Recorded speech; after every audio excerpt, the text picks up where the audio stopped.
Hello and welcome to Tête à Tête, France 24's flagship interview show. Our guest today is Oleksandra Matviichuk. She is the head of the Center for Civil Liberties in Ukraine. The center was awarded the Nobel Peace Prize back in 2022 alongside the Russian NGO Memorial and the Belarus activist Ales Bialiatski. Thank you very much for being our guest today. Thank you for the invitation. Over 2 years of war in Ukraine, we all know the names of Bucha, Irpin, Mariupol. Are you still finding evidence of crimes today in Ukraine? We have been documenting war crimes for 10 years already, because this war started not in February 2022, but in February 2014, when Ukraine obtained a chance for the quick democratic transition after the collapse of the authoritarian regime due to Revolution of Dignity. And in order to stop us on this way, Russia invaded. And Russia uses war crimes as the methods of warfare. It's deliberate policy of Russian state. Russia attempts to break people's resistance and occupy the country with a tool which I call the immense pain of civilian population. So we document this pain, and in our joint tribunal for Putin database, only for this 2 years of large-scale invasion, we have documented more than 64,000 episodes of war crimes. But do you continue to find them? Because Ukraine was able to regain some territory just last year, but now there is a standstill on the front line. But do you continue to uncover crimes that maybe you did not even think could exist before?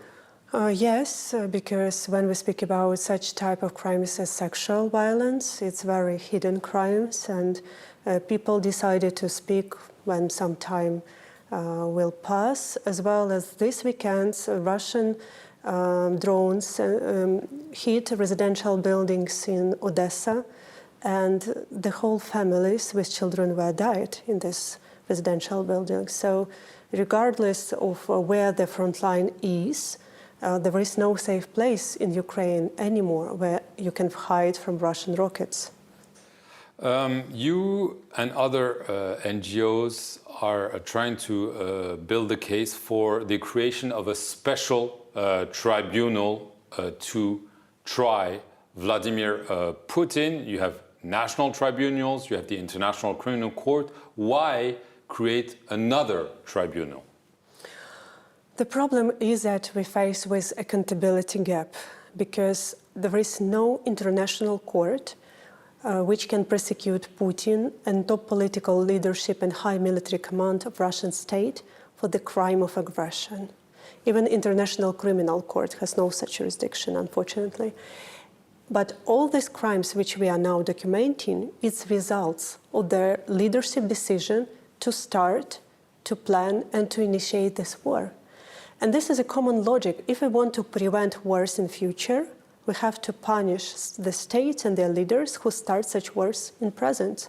And that is why we need to fill this accountability gap and to create a special tribunal on aggression and to hold Putin, Lukashenko, and their surrounding accountable.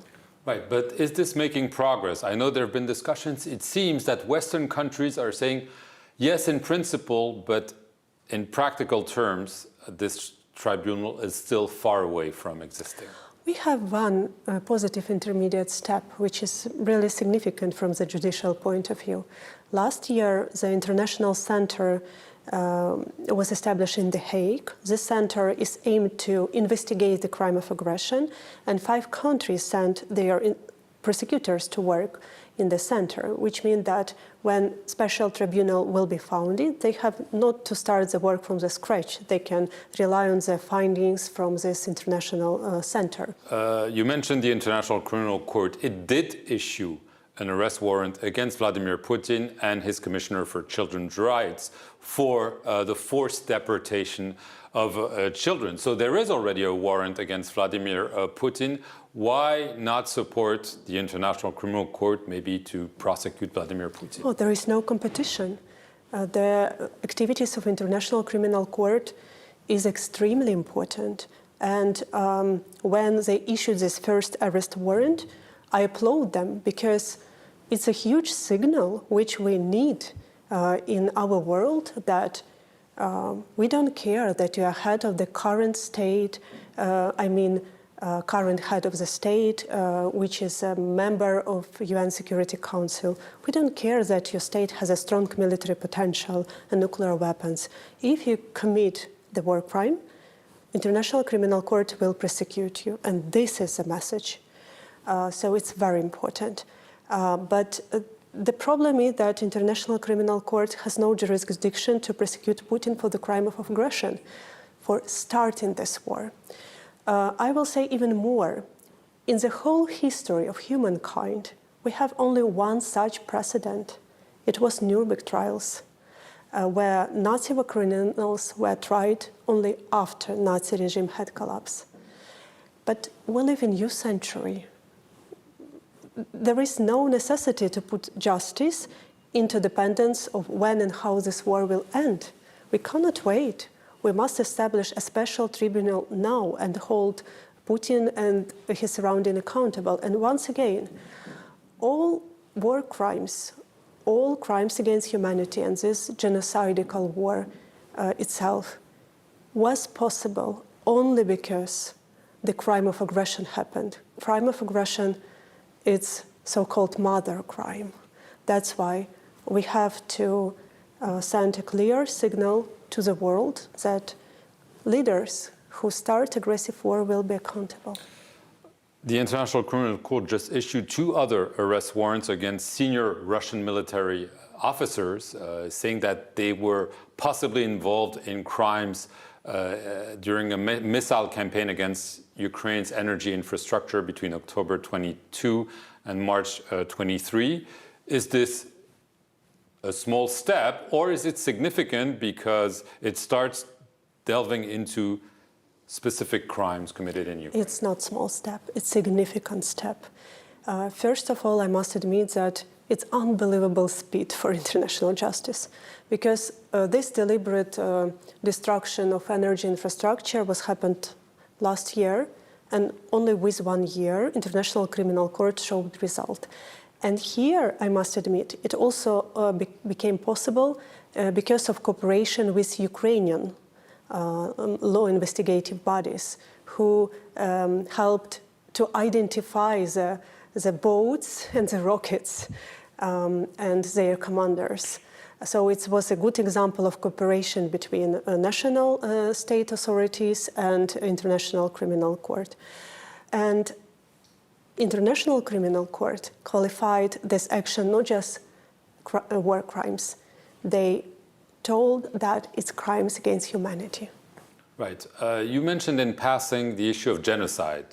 Obviously, legally, it's difficult to prove that there is a genocide, but you're obviously very involved in this field for 10 years now. When you read what the Russians are saying, when you see what they're doing, are they committing genocide in Ukraine? This war has genocidal character. Recently, Putin provided public interview, and he once again repeated genocidal claim. He told that Ukrainians do not exist, that we are the same people as Russians.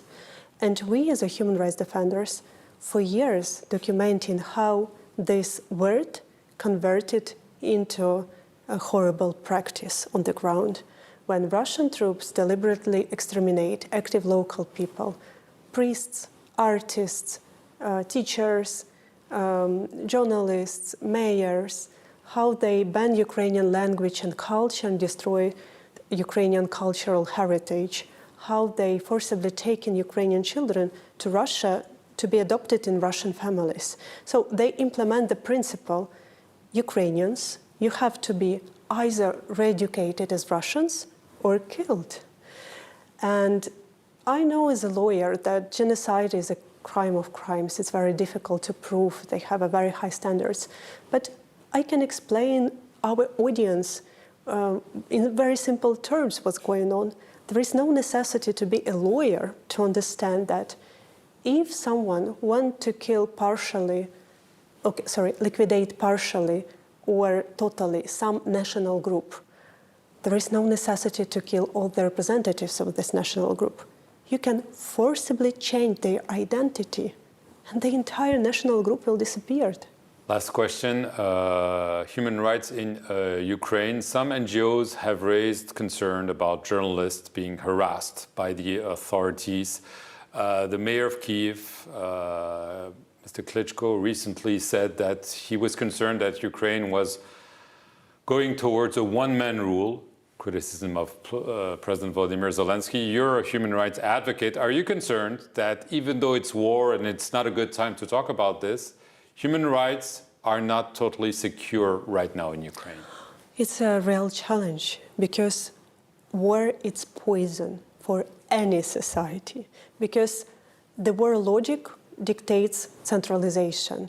Democratization dictates decentralization. The war logic dictates limitation of rights and freedoms due to security requirements.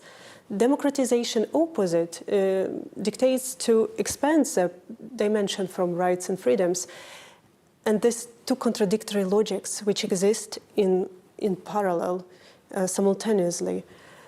And we, as Ukrainians, are now in a very difficult position. We have to balance between these two logics, because victory for Ukraine is not just to repel Russian troops out, to restore our integrity, to release people who live in Crimea, Luhansk, Donetsk, Zaporizhia, Kherson, and other parts of temporarily occupied territories.